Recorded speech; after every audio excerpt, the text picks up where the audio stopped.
السلام عليكم ورحمة الله وبركاته.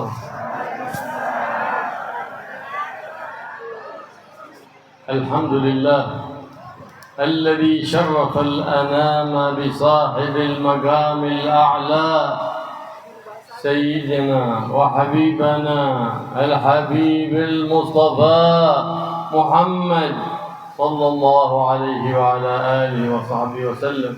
فإن كل مؤمن يشتاق لهذا النبي العظيم ويزداد اشتياقه كلما تعرف على شمائله وعلى فضائله وعلى أوصافه صلى الله عليه وآله وصحبه وسلم.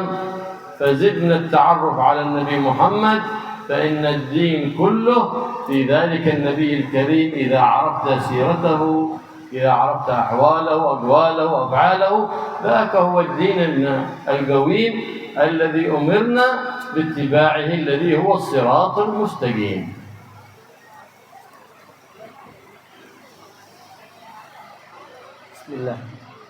Bismillah, alhamdulillah, wassalatu wassalamu ala rasulillah. Amma ba'd. Beliau Al-Habib Abdullah bin Abdurrahman Al-Muhdar memuji kepada Allah Subhanahu wa taala, alhamdulillah, yang telah memuliakan seluruh manusia dengan pemilik maqam yang paling tinggi, yaitu Sayyiduna wa Habibuna Muhammad sallallahu alaihi wasallam, Al-Mustafa, hamba yang terpilih. Setiap mukmin itu akan rindu, itu akan bertambah kerinduannya jika setiap kali dia mendengar dan mengenal daripada syama'il, daripada sifat-sifat dan akhlak yang dimiliki oleh Nabi Muhammad SAW. Karena agama itu keseluruhan adalah pada diri Nabi Muhammad SAW. Jika engkau mengetahui daripada keadaan-keadaan beliau, daripada keseharian beliau, perbuatan beliau, amal-amal yang dilakukan oleh beliau, kesemua itu adalah agama yang kita jalankan ini. Semoga Allah Subhanahu wa taala memberikan kita petunjuk akan as-siratal mustaqim, yaitu pada diri beliau. الذي أمرنا بالدعاء في كل صلاة، في كل صلاة نقول إياك نعبد وإياك نستعين. الفاتحة ركن في كل صلاة.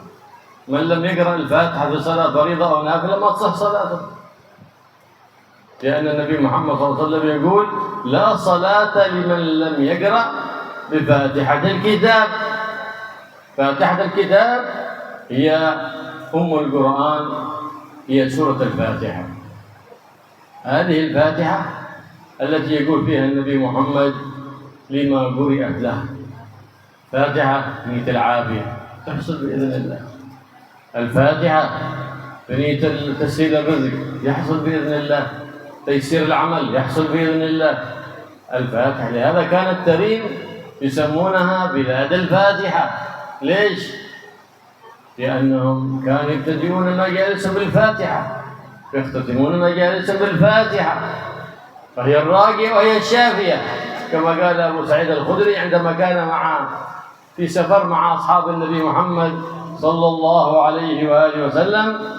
كان في سفر فمروا على بلد قرية، على ناس قبيلة لم يستضيفوهم فأضافوهم ولم يستضيفوهم، بخلاء بالليل. هذا البخلاء بعد خيموا في ناحية عندهم، ثم لدغ سيدهم بعقرب جاءوا إلى عندهم، هل فيكم راقي يرقي؟ سكت الصحابة، قال أبو سعيد الخدري أنا راقي، فذهب إليه وقرأ الفاتحة 7 مرات ونفث 7 مرات على ذلك اللديغ، فشفي بإذن الله، لأنهم بخلاء. شرط عليهم قام كم تعطونها؟ قال نعطيكم قطيع من الغنم. فلما حصل له الشفاء مجرد أن قرأ الفاتحة عليه حصل له الشفاء. فلما أعطي تلك الأغنام رجع الصحابة قال كيف تأخذ هذا؟ ما يحق لك. فرجع إلى المدينة للنبي محمد صلى الله عليه وسلم فقال هل يجوز لنا أخذ شيء منها؟ فإن أبا سعيد الخدري قد أخذ منها وذبح وأكل.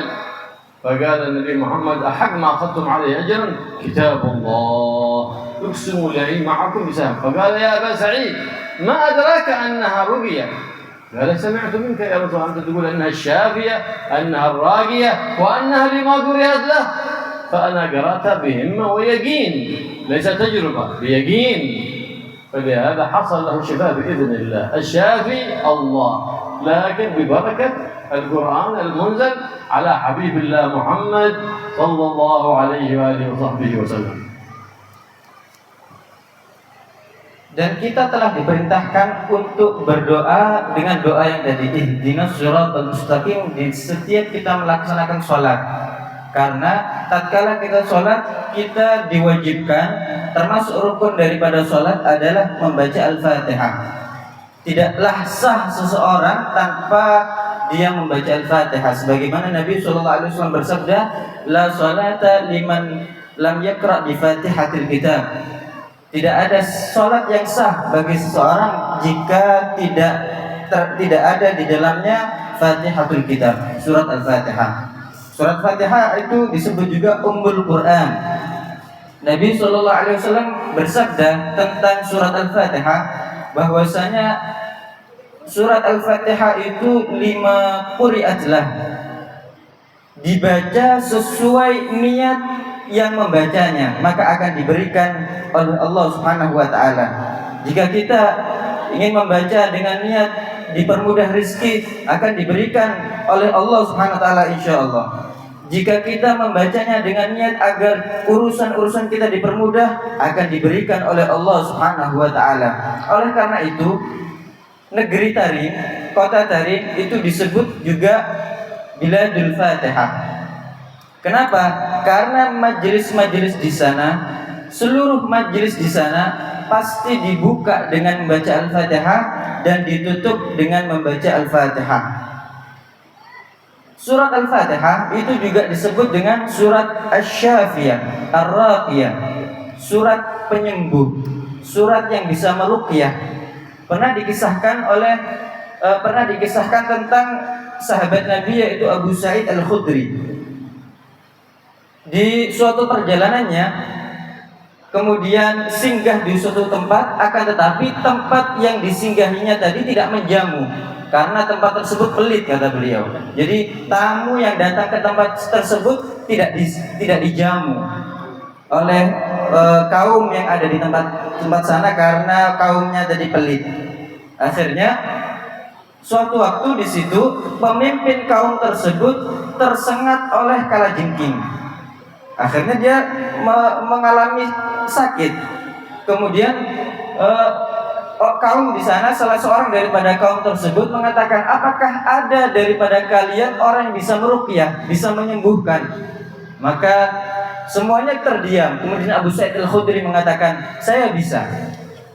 Kemudian Sayyidina Abu Sa'id Al-Khudri ini datang kepada pemimpin kaum tadi, kemudian membaca Al-Fatihah sebanyak 7 kali, kemudian ditiupkan sebanyak 7 kali. Subhanallah, setelah itu dilakukan, maka pemimpin dari kaum tadi itu mendapatkan kesembuhan dari Allah Subhanahu wa taala sebab apa yang dilakukan oleh Abu Sa'id Al-Khudri tadi. Akhirnya karena kaum tersebut adalah kaum yang pelit, Abu Sa'id Al-Khudri sebelum melakukan ruqyah tadi mensyaratkan, ya saya akan meruqyah, saya akan menyembuhkan, insyaallah akan memberikan obat atau ruqyah. Maka berapa yang kalian akan berikan kepada kami? Kemudian mereka bersepakat untuk akan memberikan beberapa jumlah daripada kambing. Akhirnya setelah terjadi itu, kemudian sembuh, diberikan itulah kambing, beberapa kambing, dan Abu Sa'id Al-Khudri telah menyembelih beberapa kambing dan telah dimakan. Akhirnya para sahabat yang lainnya bertanya kepada Abu Sa'id Al-Khudri, bagaimana engkau mengambil upah dari itu? Maka halal itu kemudian kau makan? kenapa kamu makan kamu ambil dan kamu makan hal tersebut? Akhirnya diadukan itu semua ke hadapan Nabi Muhammad Shallallahu Alaihi Wasallam. Diadukan itu, diceritakan. Akhirnya Nabi Muhammad Shallallahu Alaihi Wasallam mengatakan, paling berhak upah yang kamu dapatkan adalah dari kitabullah, yaitu dari sebab kitabnya Allah, yaitu Al-Quran. Maka Abu Sa'id Al-Khudri mengerti daripada itu bahwasanya apa yang dimakan itu adalah halal, dan itu adalah sesuatu yang paling layak untuk diberikan upah oleh orang yang mengerjakannya. Kemudian Abu Sa'id Al-Khudri ini ditanya oleh Nabi, dari mana engkau tahu bahwasanya dengan membaca Al-Fatihah tadi itu dapat menjadi ruqyah, dapat menjadi perantara untuk kesembuhan daripada orang yang sakit tadi? Maka kemudian Abu Sa'id Al-Khudri mengatakan, aku mendengar hal tersebut dari engkau ya Rasulullah, dan aku melakukannya dengan himmah, dengan semangat dan dengan keyakinan penuh. Aku melakukannya dengan kemantapan hati, sehingga didapatkan hal tersebut oleh Abu Sa'id Al-Khudri.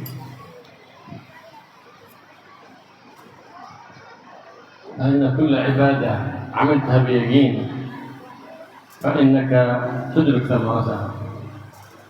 أما بعض الناس يعبد الله في الرخاء، فإذا أصيب بشدة ترك العبادة. وبعض الناس يعبد الله عند الشدة وعند الحاجة، فإذا فرج عنه ترك العبادة. هذا عبد سوء. قال رسول الله صلى الله عليه وآله وسلم: اعرف الله في الرخاء يعرفك في الشدة. أنت إذا كنت في الرخاء مطيعا لله ثم نزلت بك مصيبة أو نزل بك شيء، فإنك حينئذ ترى الفرج في الحال من مولاك إذا رفعت يدك إليه سبحانه وتعالى. إذا دعوته دعاء المضطر. ما معنى دعاء المضطر؟ فأنك عملت الأسباب، فذلك ما تيسر هذا الأمر، فوض أمرك إلى الله، التفويض بعد فعل الأسباب، فإنك ترى الفرج في الحال فتدعوه بلسان المضطر فيستجيب الله لك في الحال.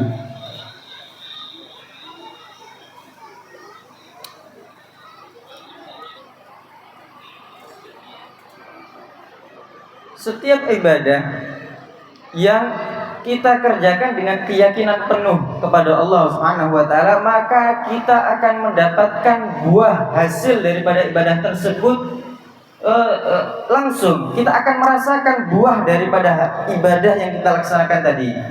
Bukan seperti kebanyakan orang tatkala dia beribadah kepada Allah, dia beribadah kepada Allah Subhanahu wa taala tatkala dia di dalam kelapangan, kemudahan. Kemudian tatkala dia ditimpa oleh musibah, dia tidak lagi beribadah kepada Allah Subhanahu wa taala. Tatkala dia beribadah kepada Allah Subhanahu wa taala tatkala dia butuh hajat kepada Allah Subhanahu wa taala, tatkala hajatnya dikabulkan oleh Allah, maka dia sudah meninggalkan daripada ibadah tadi. Ini adalah hamba yang jelek. Ini adalah hamba yang buruk di sisi Allah Subhanahu wa taala. Dia hanya beribadah karena suatu hajat yang dia inginkan, jika terpenuhi maka dia meninggalkan daripada ibadah kepada Allah Subhanahu wa taala. Nabi sallallahu alaihi wasallam bersabda, "Ya'rifillaha fir rakha ya'rifka fis syiddah." Kenalilah Allah di dalam kelapangan. Tatkala engkau di dalam kemudahan, maka Allah akan mengenalmu tatkala engkau dalam kesulitan. Di dalam kelapangan, di dalam kemudahan, engkau tetap beribadah, menjalankan ibadah kepada Allah Subhanahu wa taala, maka kelak tatkala engkau mengalami musibah, mengalami kesulitan, tatkala engkau menengadahkan tanganmu ke atas langit setelah melakukan sebab-sebab dan berpasrah kepada Allah, niscaya Allah akan mengijabahi doa yang kau panjatkan secara langsung. Bagaimana kita berpasrah diri kepada Allah? berpasrah diri setelah kita melaksanakan sebab-sebab. Kemudian setelah kita melaksanakan sebab, kemudian kita berpasrah diri, bertawakal hanya kepada Allah, kemudian kita berdoa memanjatkan doa permintaan kepada Allah, niscaya kita akan mendapatkan apa yang kita inginkan itu akan dikabulkan oleh Allah Subhanahu wa taala. Allah Subhanahu wa taala ja'ala li kulli shay'in sabab. Ja'ala at-tadawi sabab asy-syifa والشرب سبب لذهاب الظمأ. قال تعالى وجعلنا لكل شيء سببا. إذا يتسبب الإنسان بالأسباب، هذا مراد رب العالمين. كان هناك نبي من الأنبياء مرض، فقال الحكماء إن مرضك دواءه معروف، نصف لك الدواء. قال لا، أنا أريد الشفاء بلا دواء، فازداد مرضه. فأوحى الله إليه إنني أنا لخلقت الداء وخلقت الدواء، وجعلت من إرادتي أنك إذا أردت الشفاء تستخدم الدواء، فهذا السبب، والشافي الله. ما يصح أن نقول شفاني الطبيب أو شفاني الدواء، لا، نقول شربت الدواء فحصل الشفاء، فشفاني الله عند شرب الدواء. ذهبت إلى الطبيب فشفاني الله بعدما ذهبت إلى الطبيب.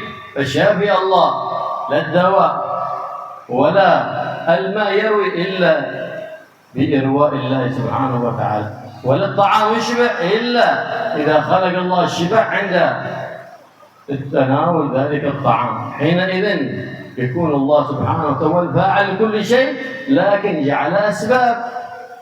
وهكذا زيارة الأولياء أسباب، لأنهم أحباب الله، نزورهم، نطلب الدعاء منهم، نزورهم في حياتهم وبعد مماتهم في قبورهم، لأنهم تنزل الرحمات والبركات. ليش؟ لأنها ذوات محبوبة عند الله، محبوبة في حياتها ومحبوبة بعد وفاتها. فلهذا كانت هذه أسباب. والنافع والضار هو الله. الولي والنبي لا ينفع ولا يضر، النافع والضار الله، لكنهم عباد محبوبون عند الله. فإذا جئت عندهم نزلت عليك الرحمة والبركة والسكينة، فتبارك مالك وتبارك عيالك وتبارك ذريتك.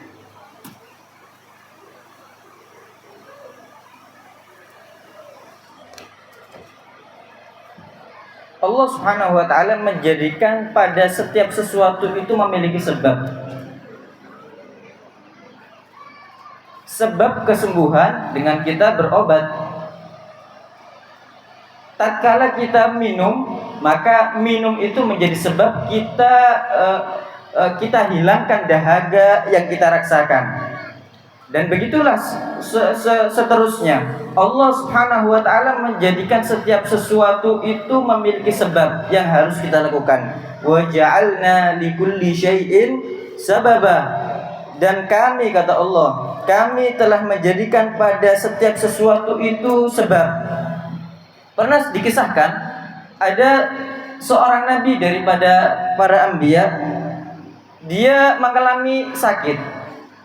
Kemudian datang kepadanya sosok dokter atau orang yang menyembuhkan dia dan ingin diberikan resep untuk diberikan obat yang cocok dengan penyakitnya tadi. Kemudian dia menolak. Aku ingin kesembuhan tanpa obat. Aku ingin kesembuhan tanpa obat. Sehingga apa yang terjadi setelahnya? Sakitnya bertambah, sakitnya tambah parah dan sebagainya. Akhirnya Allah Subhanahu wa taala mewahyukan kepada nabi tersebut bahwasanya penyakit dan kesembuhan itu adalah aku yang menciptakan. Akan tetapi termasuk daripada iradahku, termasuk daripada keinginanku, bahwasanya tatkala engkau melakukan sebab-sebab kesembuhan, maka aku menciptakan kesembuhan pada diri seseorang tadi, pada diri orang yang sakit tadi. Penyakit, obat Allah yang ciptakan. Akan tapi sudah kehendak Allah memberikan kesembuhan tatkala seorang tadi telah melakukan sebab-sebab kesembuhan tadi. Maka kita tidak bisa mengatakan bahwasanya dokter yang telah menyembuhkanku, bahwasanya obat yang telah menyembuhkanku, akan tetapi Allah yang menyembuhkan kita lewat perantara dokter. Allah menciptakan kesembuhan kepada kita tatkala kita meminum obat. Allah memberikan kesembuhan kepada kita tatkala kita berobat kepada dokter. Begitu juga seterusnya. Allah menciptakan kepuasan dengan hilangnya dahaga tatkala kita telah meminum air. Allah menciptakan rasa kenyang tatkala kita telah memakan suatu makanan. Itu adalah semuanya adalah Allah yang menciptakan semuanya. Akan tapi Allah menjadikan pada hal-hal tersebut sebab yang harus kita lakukan sebelumnya. Begitu juga ziarah para aulia, ziarah para wali, kekasih-kekasih Allah Subhanahu wa taala, itu adalah juga termasuk daripada sebab kita mendapatkan keberkahan, sebab kita mendapatkan rahmat. Tatkala kita berziarah kepada mereka, yang mana mereka adalah sosok-sosok yang dicintai oleh Allah Subhanahu wa taala. Dan tempat tersebut, makam mereka, baik mereka yang telah meninggal ataupun rumah mereka tatkala mereka masih hidup, adalah tempat turunnya rahmat Allah yang begitu besar kepada mereka, karena mereka adalah sosok-sosok yang dicintai oleh Allah Subhanahu wa taala. Maka dengan kita berziarah kepada mereka, dengan kita memiliki hajat tertentu, maka Allah Subhanahu wa taala akan mengkabulkan apa yang kita inginkan berkah perantara daripada kekasih-kekasihnya Allah Subhanahu wa taala yang Dia cintai. Maka dengan hal tersebut, maka Allah akan memberkahi harta kita, Allah akan memberkahi anak-anak kita, Allah akan memberkahi apa yang ada di sekitar kita. ومن أعظم الأسباب في حصول الشفاء والعافية وتسهيل الرزق الصلاة على النبي محمد صلى الله عليه وسلم، فالمكثر منها تحصل له العافية. المكثر من الصلاة على النبي محمد يسر الله رزقه من حيث لا يحتسب ببركة الصلاة على النبي محمد صلى الله عليه وعلى آله وصحبه وسلم. فمن يكثر من الصلاة على النبي محمد إلا من اشتاق لرؤية النبي محمد صلى الله عليه وآله وصحبه وسلم. فما قرئت الصلاة الطبية على مريض 100 مرة إلا شفاه الله بالعافية. اللهم صل على سيدنا محمد طب القلوب ودوائها وعافية الأبدان وشفائها ونور الأبصار وضيائها وعلى آله وصحبه وسلم. لكن اقرأها معه عندما يصلي على النبي محمد يستشعر عظمة النبي محمد عند رب النبي محمد، يرى ثمرة الصلاة على النبي محمد صلى الله عليه وآله وصحبه وسلم. فحرصوا على الاكثار من الصلاة على النبي محمد، فإن ببركتها تستجاب الدعوات. من دعا الله ولم يصلي على النبي محمد دعاء محجوب. قال صلى الله عليه وسلم كل دعاء محجوب حتى يصلى عليه، فصلوا على النبي محمد قبل الدعاء وسط الدعاء وفي آخر الدعاء، فإنه جمل وحقيق أن يستجاب لكم الدعاء.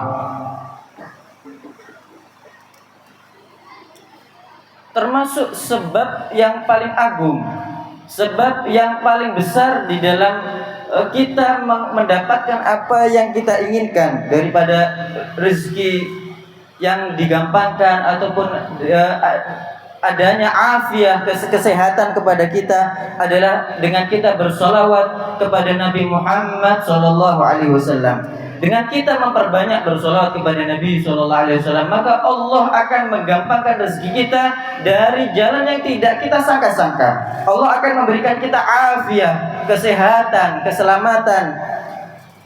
Dan tidak akan orang tadi ini suka untuk bersolawat kepada Nabi SAW kecuali dia telah rindu. Dia memiliki kerinduan kepada Nabi. Dia memiliki kerinduan untuk memandang wajah mulia Nabi Muhammad sallallahu alaihi wasallam. Beliau kemudian menyebutkan ada sighah sholawat, yaitu sholat at-tibbiyah, yang mana barang siapa orang yang membacanya, maka Allah akan memberikan kesembuhan bagi seseorang tadi, akan memberikan afiat dan kesembuhan pada orang tersebut. Sholat tibbiyah, yaitu Allahumma sholli ala sayyidina Muhammadin tibbil qulubi wa dawaiha wa afiyatil abdani wa shifaiha wa nuril absari wa dhiyaiha wa ala alihi wa sahbihi wa sallim. Salawat ini jika dibaca di depan orang yang sakit, untuk orang yang sakit, maka Allah akan memberikan kesembuhan pada orang yang sakit tadi dengan izin Allah Subhanahu wa taala. Dan hendaknya kita tatkala membaca salawat kepada Nabi, agar buah dan hasil daripada bacaan kita itu nampak, maka hendaknya kita tatkala membaca salawat kita merasakan pada hati kita keagungan Nabi Muhammad di sisi Tuhannya Nabi Muhammad, di sisi Allah Subhanahu wa taala. Tatkala kita membaca salawat, bukan hanya sekedar baca aja, baca begitu saja, tidak, akan tapi kita membaca sekaligus merasakan pada diri kita keagungan Nabi di sisi Allah Subhanahu wa taala, maka orang tadi akan langsung melihat buah daripada salawat yang dia baca. Maka hendaknya kita perhatian, kita bersemangat untuk melakukan hal tersebut, karena dengan berkah salawat kepada Nabi Muhammad sallallahu alaihi wasallam, doa-doa akan diijabah oleh Allah Subhanahu wa taala. Karena doa yang tidak disolawati, yang tidak ada salawat kepada Nabi, maka dia mahjub, dia akan tertutup, dia tidak akan bisa naik dan dikabulkan oleh Allah Subhanahu wa taala. Maka hendaknya kita tatkala kita memanjatkan doa, meminta kepada Allah Subhanahu wa taala, kita awali dengan salawat kepada Nabi. Di tengahnya kita kasih salawat kepada Nabi, dan di akhir daripada doa kita bersalawat kepada Nabi sallallahu alaihi wasallam. Maka dengan kita melakukan hal tersebut, maka dijamin hal tersebut akan menjadi doa-doa yang kita panjatkan tadi akan dikabulkan oleh Allah Subhanahu wa taala. فمن أقام تقوى الله سبحانه وتعالى واستقام على الصلاة على النبي محمد يرى أموره كلها ميسرة، دين ودنيا كلها ميسرة ببركة الصلاة على النبي محمد صلى الله عليه وسلم. وقد مرض بعض الناس في هذا الزمان، فلما مرض قام في آخر الليل يقول يا رب، وكان مكثرا من الصلاة على النبي، أرني فضل الصلاة على حبيبك محمد في مرضي هذا، فانتبه من النوم وكأن لم يكن به مرض. فلما راجع الطبيب فقال الطبيب من عالجك؟ فقال البارحة رأيت النبي محمد صلى الله عليه وسلم وشكوت له علتي فمسح بيده الشريفة فبرئت بحمد الله تعالى من غير دواء. من دواء؟ قال دواني حبيبي محمد طبيب الأطباء محمد بن عبد الله صلى الله عليه وعلى آله وصحبه وسلم. Orang yang melaksanakan ketakwaan kepada Allah Subhanahu wa taala dan dia memperbanyak sholawat kepada Nabi Muhammad sallallahu alaihi wasallam, maka niscaya dia akan melihat kebaikan pada dirinya, baik kebaikan dunia ataupun kebaikan agama, kebaikan dunia ataupun kebaikan akhirat. Dia akan mendapatkan pada hal tersebut hanya kebaikan dari Allah Subhanahu wa taala. Pernah dikisahkan ada seseorang yang sakit, kemudian dan orang yang sakit ini dia memiliki rutinitas memperbanyak sholawat kepada Nabi Muhammad SAW setiap harinya. Akhirnya dia datang kepada dokter, kemudian kata dokter divonis dengan suatu penyakit yang parah. Akhirnya dia berdoa, memunajat kepada Allah Subhanahu wa taala, ya Allah, karena berkah sholawat yang dia lakukan, dia rutini setiap harinya, perlihatkanlah kepadaku hasil daripada apa yang aku baca daripada sholawat kepada Nabi sallallahu alaihi wasallam. Maka disembuhkan oleh Allah Subhanahu wa taala. Setelah disembuhkan, kembali ke mana? Ke dokter yang kemarin dia periksa. Akhirnya dikatakan oleh dokter, bagaimana engkau bisa sembuh daripada penyakit yang engkau alami sebelumnya? Siapa yang engkau berobat kemana? Maka kemudian dia berkata kepada dokter tadi, aku telah sakit, kemudian aku adukan sakitku ini tadi malam tatkala aku bermimpi dengan Nabi Muhammad SAW. Aku adukan penyakit tersebut kepada Nabi SAW. Kemudian beliau menyembuhkanku. Maka dengan obat daripada beliau menyembuhkanku. Dokternya bertanya, obatnya apa? Obatku adalah kekasihku Nabi Muhammad SAW. Dialah dokter daripada segala dokter. بالصلاة على النبي محمد وقراءة شمائل النبي محمد تحصل البركة في المكان وعلى أهل المكان وعلى جيران المكان، لأن الرحمة إذا نزلت عمت المكان ومن حول المكان ومن حضر في المكان ببركة قراءة سيرة النبي محمد وشمائل النبي محمد صلى الله عليه وعلى آله وصحبه وسلم، فيتوب العاصي ويزداد المحسن في إحسانه ببركة الصلاة على النبي محمد.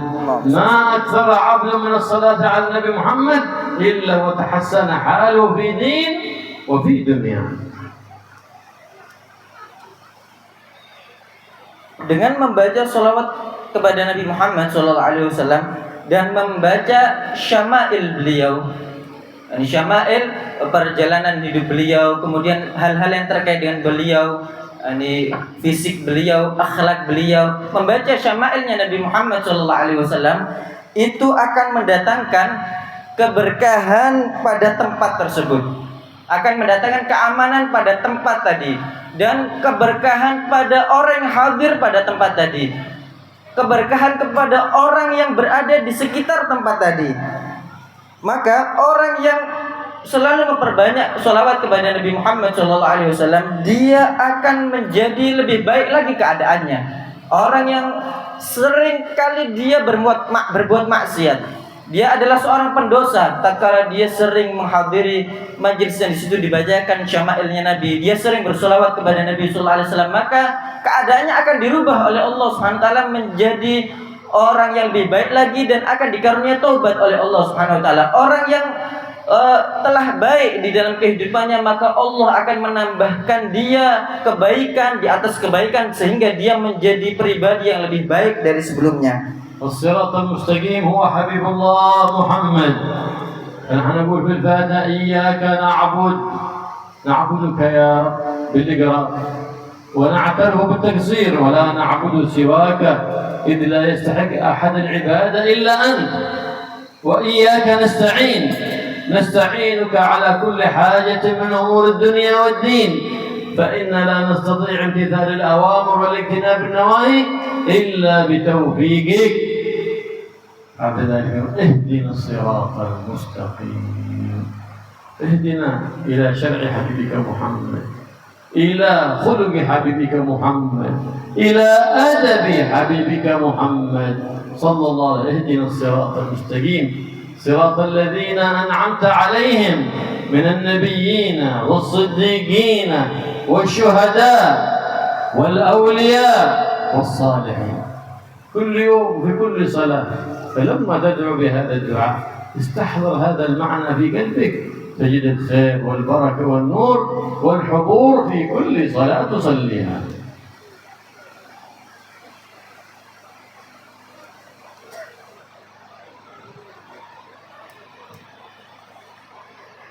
As-siratal mustaqim.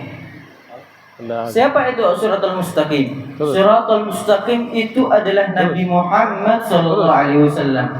Yang kita katakan tadi di dalam surat Al-Fatihah, kita tidak sah di dalam sholat kita kecuali membaca surat Al-Fatihah. Di dalam Fatihah tadi kita berdoa kepada Allah Subhanahu wa taala, ihdinas siratal mustaqim. Berilah aku petunjuk kepada siratal mustaqim. Siapa siratal mustaqim? Siratal mustaqim itu adalah Nabi Muhammad SAW. Di dalam Fatihah itu hendaknya kita menghadirkan beberapa makna. tatkala kita membaca iyyaka na'budu wa iyyaka nasta'in, iyyaka na'budu, hanya kepadamu lah ya Allah kami menyembah, kami mengakui akan keteledoran kami tidak berdaya kalau bukan karena pertolongan darimu. Wa iyyaka nasta'in, dan hanya kepadamu lah kami meminta pertolongan di dalam perkara dunia ataupun perkara agama kami hanya meminta pertolongan kepadamu. Kami tidak bisa melakukan amal kebaikan, melakukan perintahmu ataupun menjauhi laranganmu kecuali dengan taufik pertolongan darimu ya Allah. Iyyaka na'budu wa iyyaka nasta'in. Ihdinas siratal mustaqim.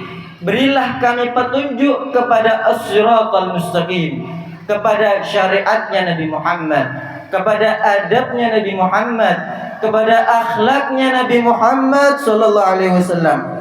Kita setiap hari membaca Al-Fatihah di dalam sholat kita tentunya. Maka hendaknya kita menghadirkan makna-makna tersebut di dalam Fatihah yang kita baca, sehingga kita akan mendapati kebaikan, cahaya di dalam hati dan keberkahan, dan kita akan mendapatkan hudur, kekhusyuan kita tatkala setiap kita akan melakukan sholat. والصلاة عماد الدين، فلا دين لمن لا صلاة له، كما أنه لا صلاة لمن لم يقرأ فاتحة الكتاب. فلا بد يتعلم الإنسان الفاتحة ويحسن قراءتها. فكثير انتشر في هذه الأيام من يلحن في الفاتحة فيقول غير المغضوب عليهم ولا الضالين، وهذه ما تصح فاتحته.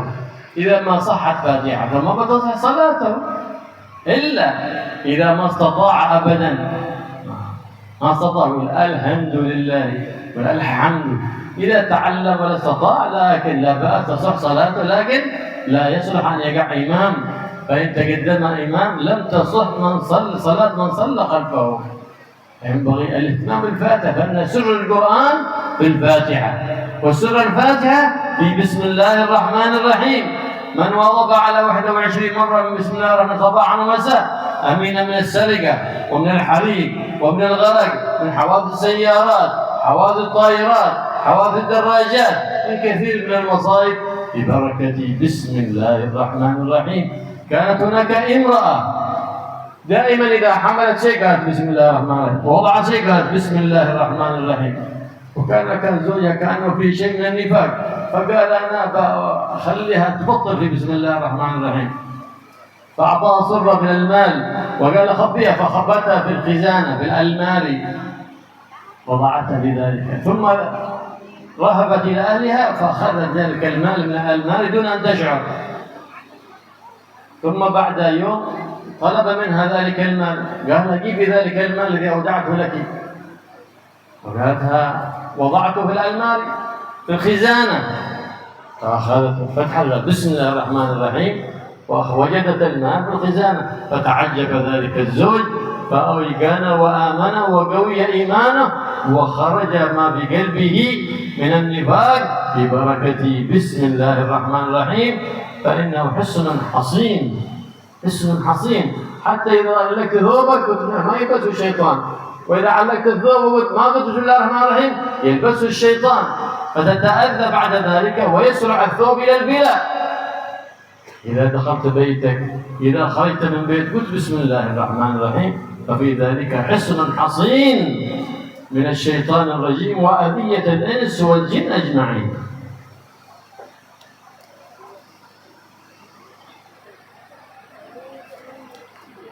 Salat itu adalah tiang agama, fondasi agama. Dan salat itu posisinya pada seorang yang muslim, posisi salat di dalam Islam agama adalah seperti posisi kepala pada jasad seseorang. Jasad jika tidak ada kepala maka tidak ada kehidupan. Begitu juga agama jika tidak dilaksanakan sholat maka tidak ada agama, tidak ada keislaman bagi seseorang tadi. Dan hendaknya kita memperhatikan dengan bacaan Fatihah kita, karena termasuk rukun daripada sholat tadi membaca Al-Fatihah dengan benar. Dan banyak sekali orang yang salah di dalam baca Al-Quran, di dalam baca Al-Fatihah khususnya. Tatkala dia membaca alhamdu, dia membaca alhamdu. Kemudian apa tadi? Ghairil maghzubi, ghairil maghdubi sebetulnya. Banyak sekali yang tidak benar di dalam baca Al-Fatihah. Padahal Al-Fatihah ini adalah rukun daripada sholat. Tidak sah sholat seseorang tadi jika Fatihahnya tidak sah. Hendaknya orang tadi itu belajar membaca Al-Fatihah, belajar untuk memperbaiki bacaan Al-Fatihahnya. Jika setelah belajar dia tetap tidak bisa, maka dia ma'dzur, dia itu tidak apa-apa, tetap sah sholatnya. Asalkan setelah belajar berusaha untuk belajar tetap tidak bisa, maka dia tetap sah sholatnya. Akan tapi jangan sampai dia jadi imam. Kalau orang tadi jadi imam, kalau sholat sendiri sah, tapi kalau jadi imam sholatnya itu tidak sah, dan orang yang di belakangnya daripada makmum semuanya batal karena sebab dia. Maka hendaknya kita perhatian untuk masalah ini, karena ini permasalahan yang serius. Dan Al-Fatihah itu adalah sirrul Quran. Rahasia Al-Quran terletak pada suratul Fatihah. Dan rahasia suratul Fatihah terletak pada Bismillahirrahmanirrahim. Seseorang yang rutin membaca Bismillahirrahmanirrahim 21 kali di pagi hari, 21 kali di sore hari, maka dia akan diberi keamanan oleh Allah Subhanahu wa taala dari kemalingan, dari kebakaran, dari tenggelam, dari kecelakaan pesawat, kecelakaan motor ataupun kecelakaan mobil, dan fadilah yang lainnya yang begitu banyak. Keamanan dari Allah, penjagaan benteng dari Allah Subhanahu wa taala tatkala seorang tadi merutini, dia istiqamah dalam baca Bismillahirrahmanirrahim. Pernah suatu ketika dikisahkan ada seorang perempuan yang dia selalu melazimi tatkala menaruh sesuatu membaca bismillah, meletakkan sesuatu membaca bismillah, menutup pintu membaca bismillah, masuk rumah baca bismillah. Semua hal yang dia lakukan diawali dengan Bismillahirrahmanirrahim, sehingga Allah menjaga apa yang dia lakukan atau apa yang dia taruh atau apa yang dia simpan tatkala dia membaca bismillah tadi. Allah jaga. Akhirnya dia punya suaminya ini mungkin kemungkinan memiliki sifat kemunafikan, sifat nifak di dalam hatinya. Wala'iyadzubillah. Akhirnya dia kayak merasa terganggu. Kenapa istri saya ini apa-apa bismillah, apa-apa bismillah. Akhirnya dia ingin mencoba, dia ingin menguji daripada istrinya tadi. Dia nitipkan uang, sejumlah uang yang besar kepada istrinya untuk disimpan. Akhirnya tatkala istrinya tadi berkunjung ke rumah orang tuanya, sama suaminya ini uang yang telah diletakkan di dalam lemari sama istrinya, seraya mengucapkan bismillah, kemudian lemarinya ditutup. Uangnya tadi diambil sama suami, kemudian disembunyikan di tempat lain. Akhirnya tatkala si istri kembali ke rumahnya, ke rumah suaminya, kemudian suaminya minta kepada istrinya, mana sejumlah uang yang aku titipkan kepadamu. Ingin menguji padahal sudah diambil uangnya. Akhirnya tatkala si istri tadi membuka lemari yang mana dia menyimpan uang tadi di dalamnya, dia membaca Bismillahirrahmanirrahim, dibuka, uangnya ada di dalamnya. Berkah daripada Bismillahirrahmanirrahim, akhirnya si suami tadi menjadi orang yang kemantapan keyakinannya kuat dan Islamnya kuat. Kenapa? Berkah daripada Bismillahirrahmanirrahim. Ini Bismillahirrahmanirrahim adalah benteng, penjagaan yang kuat dari Allah Subhanahu wa taala. Jika kita mengenakan pakaian, jika kita meletakkan pakaian, menggantung pakaian, kita baca Bismillahirrahmanirrahim. Karena tatkala kita menggantung pakaian misalnya, kemudian kita nggak baca bismillah, maka akhirnya syaitan itu hinggap di situ. Jin-jin, roh-roh yang jahat itu akan hinggap di situ, sehingga tatkala engkau akan mengenakannya kembali, engkau akan terganggu, engkau akan mengalami hal-hal yang buruk tatkala engkau memakai pakaian yang tadi. Atau tatkala engkau meletakkan pakaianmu, menggantungkan misalnya, kemudian tidak baca bismillah, akhirnya jin ataupun jin atau syaitan hinggap di situ, sehingga baju tadi akan cepat rusak. Kenapa? Karena tidak dibacai bismillahirrahmanirrahim tatkala meletakkannya. علموا أولادكم بسم الله الرحمن الرحيم بهذا العدد 21 مرة بالصباح والمساء، فإنه تحصين عظيم. الطفل الصغير ما يستطيع أن يقرأ شيء من الأوراد أو القرآن أو الأذكار، لكن هذا تحصين يسير. لكن من يأمر؟ يأمر الذي يحب ابنه، يحب بنته، هذا اللي يأمر بالخير، يعلمهم الخير، ينظر من يصاحب، هل يصاحب أهل الخير أم لا؟ فإن الصحبة تصلح الأولاد إن كانت الصحبة صالحة، وتفسد الأولاد إن كانت الصحبة فاسدة. فاختر لأبنائك صحبة طيبة تسعد في الدنيا وفي يوم القيامة، فإن المرء أول ما يسأل يوم القيامة ويوقف بين يدي الله هم من يسألون أولاده.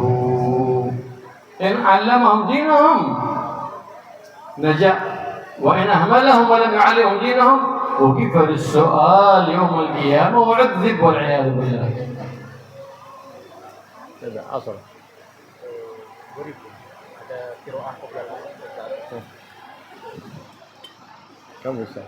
Maka hendaknya kita mengajarkan anak-anak kita untuk membaca bismillahirrahmanirrahim tadi dengan jumlah yang telah disebutkan tadi, 21 kali pagi hari dan 21 kali sore hari, 21 kali pagi, 21 kali sore membaca bismillahirrahmanirrahim, karena mereka belum bisa memiliki wirid daripada zikir, membaca wirid daripada Al-Quran. Maka hendaknya kita ajarkan itu, karena itu adalah akan menjadi benteng dan penjagaan bagi anak tadi.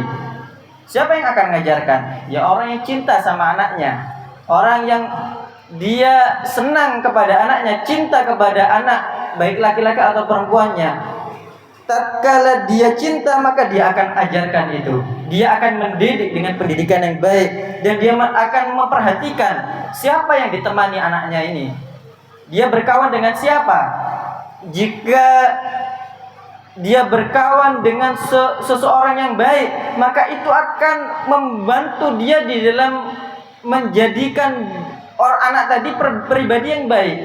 Karena kawan itu akan menjadikan seseorang sepertinya.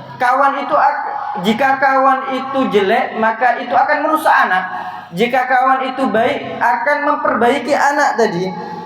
Maka hendaknya kita memilih daripada kawan-kawan, teman-teman yang dimiliki anak kita, hendaknya kita memilihkan agar mereka hanya berkawan dengan orang-orang yang baik saja, sehingga kita akan bahagia di dunia dan bahagia kelak di akhirat. Kenapa? Karena kelak di akhirat yang pertama kali dipertanyakan terhadap kita siapa? Anak-anak kita. Jika anak-anak kita tersebut telah lolos, kita telah mendidiknya dengan benar, kita telah mengajarkan mereka syariatnya Nabi Sallallahu Alaihi Wasallam, maka kita akan selamat kelak di hadapan persidangan Allah Subhanahu Wa Taala. Akan tapi sebaliknya, jika seorang orang tua belum mengajarkan syariatnya Nabi Sallallahu Alaihi Wasallam kepada anak-anaknya, kemudian dia tidak mengajarkan syariat Nabi, dia tidak mendidik anak tadi dengan pendidikan benar, maka dia akan diberdirikan di hadapan persidangan Allah Subhanahu wa taala, dan dia akan dituntut, sehingga akan menjerumuskan dia kepada kesengsaraan, wal iyad billah. Allah yarzuqna wa iyyakum awlad mubarakin wa dhurriyyatan salihah ya rabbal alamin, wa yaj'al hadha al-ijma' mubarakan ننصرف من هذا الاجتماع، وقد عزم كل واحد منا ومنكم أن يبدل سيئات الماضيات إلى حسنات جديدات، ويزداد إحسانا إن كان محسنا، ويرجع عن إساءته إن كان مسيئا، ويحول حالنا وحالكم وحال هذه البلاد وسائر بلاد الإسلام المسلمين إلى أحسن حال، ويجعل هذه البلاد آمنة رخية، ويرفع عنها الفتن ما ظهر منها وبطن، وسائر بلاد الإسلام والمسلمين يا رب العالمين. Semoga Allah Subhanahu wa taala menjadikan anak-anak kita sebagai anak-anak yang diberkahi oleh Allah Subhanahu wa taala. Semoga Allah Subhanahu wa taala mengkaruniakan kita anak-anak keturunan yang sholihin sholihat. Semoga Allah Subhanahu wa taala tidaklah kita dibubarkan daripada majelis ini kecuali dengan dosa yang diampuni, dan kita setiap daripada kita tidaklah bubar daripada majelis ini kecuali memiliki tekad yang kuat untuk mengganti kejelekan-kejelekan yang kita lakukan dengan kebaikan-kebaikan di masa yang akan mendatang. Semoga Allah Subhanahu wa taala menjadikan orang yang telah berbuat baik ditambah kebaikannya. Orang yang berbuat jelek sama Allah dikembalikan untuk menjadi orang yang baik. Semoga Allah Subhanahu wa taala merubah keadaan tempat ini, keadaan negara ini kepada keadaan yang lebih baik lagi, dan semua itu berkahnya dikembalikan kepada negeri dan seluruh daripada negara-negara Islam. Amin ya rabbal alamin. ويوفقنا وإياكم للقيام بالصلاة في أوقاتها بخشوعها وحضورها، واحفظنا وإياكم من شر الحاسدين ومن شر المؤذين من قريب أو بعيد، ويصلح قلوبنا يخليها عن الحقد والحسد والبغضاء والشعنة، ويمليها بالمحبة والسعي في الخير لكل أهل لا إله إلا الله محمد رسول الله، يحيينا عليها ويميتنا عليها آمنين في جوار سيد الآمنين محمد صلى الله عليه وآله وسلم. Semoga Allah Subhanahu wa taala memberikan kita taufik, pertolongan dari Allah Subhanahu wa taala agar kita melaksanakan sholat dengan benar, dengan syarat-syaratnya, dengan di waktunya, dan dengan adabnya, dengan sholat dengan sebaik-baiknya. Semoga Allah SWT memberikan kita taufik akan hal itu. Semoga Allah SWT menjaga kita daripada orang-orang yang melampaui batas, daripada orang terdekat kita ataupun orang yang jauh daripada kita, dan semoga kita dijaga daripada segala keburukan yang akan menimpa kita. Semoga Allah SWT membersihkan hati kita daripada segala penyakit-penyakit hati, daripada dengki, daripada kebencian, daripada rasa iri, daripada kesombongan. Semoga Allah membersihkan hal itu semua daripada hati kita dan dipenuhi hati kita dengan sifat-sifat yang bersih, sifat-sifat yang terpuji di sisi Allah, dipenuhi dengan rasa cinta, dipenuhi kepada rahmah, dipenuhi kepada upaya untuk selalu bermanfaat kepada seluruh ahli la ilaha illallah, kepada setiap mukmin, kepada setiap muslim. Dan semoga Allah SWT menghidupkan kita atas la ilaha illallah dan mematikan kita atas la ilaha illallah sampai kelak kita bersanding kepada Nabi Muhammad sallallahu alaihi wasallam. اللهم اجعل اجتماعنا هذه اجتماعا مرحوما تبرر بعد تبرر معصوما، تجعل فينا ولا منا ولا معنا شقيا ولا محروما ولا مأزورا ولا مأثوما يا رب العالمين، وخلنا عن كل خلق النبي محمد كل خلق حميد كريم يا رحمن يا رحيم يا حي يا قيوم يا ذا الجلال والإكرام. احفظنا من صحبة الأشرار ووفقنا لصحبة الأخيار، وأعذنا من جميع المضار بجاه النبي محمد المختار. يا عزيز يا غفار يا كريم يا ستار يا حليم يا جبار، استجب دعانا ولا تخيب رجانا، واصل الأعمار في طاعتك وطاعة حبيبك محمد، واجعل آخرك من بعد انقضاء آجالنا أعطنا في خير ونصر وعافية. قول لا إله إلا الله،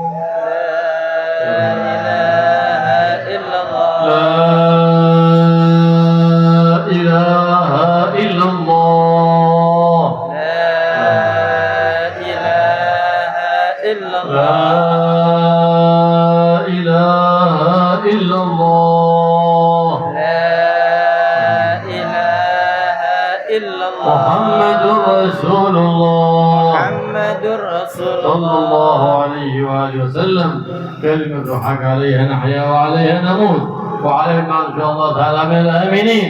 اللهم احينا عليها يا حي وأمتنا عليها يا مميت وعافنا عليها يا باعث. اللهم ثبت ما في قلوبنا وارد بها وصل بها قلوبنا وصل بها نيتنا وصل بها حوائجنا وصل بها أولادنا وبناتنا العالمين برحمتك يا أرحم الراحمين يا أرحم الراحمين يا أرحم الراحمين. ارحمنا ونحن بك ومن أحاط بشوكة قلوبنا أجمعين برحمة من عندك تغنينا بها عمن سواك. وصلى الله تعالى على سيدنا محمد النبي وآله وصحبه وسلم، والحمد لله رب العالمين. بسبب الفاتحة. نقدم البرامج هذا